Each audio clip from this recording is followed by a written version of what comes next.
এবং এখানেও একটা পাথর আছে, দেখেন ক্লিয়ার একদম। তোমরা দেখো, এমন একটু দেখাই দিও ডিয়ার ভিউয়ার যারা দেখছেন।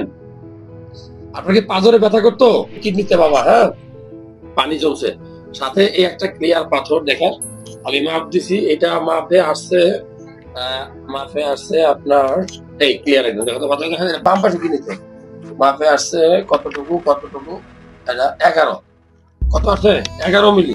এটা বাম পাশে কিডনি। আচ্ছা ডান পাশের অবস্থাটা দেখি একটু বাবা, ডান পাশে, হ্যাঁ পেটটা নরম করেন, নরম করেন পেটটা বলে আমরা, ইয়েস ডান পাশের কিডনি। তাহলে ডান পাশের কিডনিতে হোক প্রচুর পরিমাণে পানি আছে এবং এখানেও একটা পাথর আছে, দেখেন ক্লিয়ার একদম। তোমরা দেখো, এমন একটু দেখাই দিও ডিয়ার ভিউয়ার যারা দেখছেন।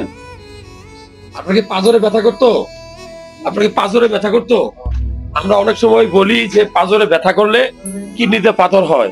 অনেক সময় আমরা বলি প্রস্রাবে জ্বালা পোড়া করলে কিডনিতে পাথর হয়। প্রস্রাবের সাথে কখন রক্ত গেছে আপনার?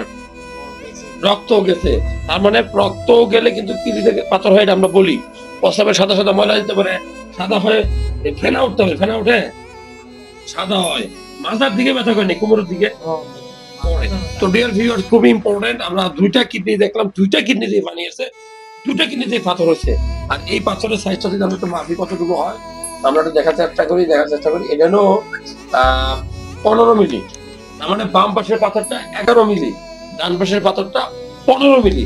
এই দুটা পাথরই খুবই ইম্পর্টেন্ট এবং দুইটাই বড় হয়েছে।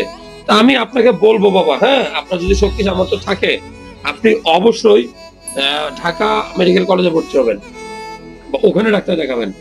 দেখায় আপনার এই পাথরগুলা কি করা যায়, কিডনিতে পানি আছে অনেক, এটা নর্মাল কোনো বিষয় না, আবার ভয়ের কোনো বিষয় না। চিকিৎসা কিন্তু ভালো হয়ে যাবে ইনশাআল্লাহ, কথা বুঝছেন? আপনার তো আমি আপনার কাছে আছি। আচ্ছা ঠিক আছে, তাহলে আমি পরামর্শ দেবো। ঢাকা যাবো না। আচ্ছা ওকে, আল্লাহ, আচ্ছা ঠিক আছে, ঠিক আছে, ওকে ঠিক আছে, ঠিক আছে।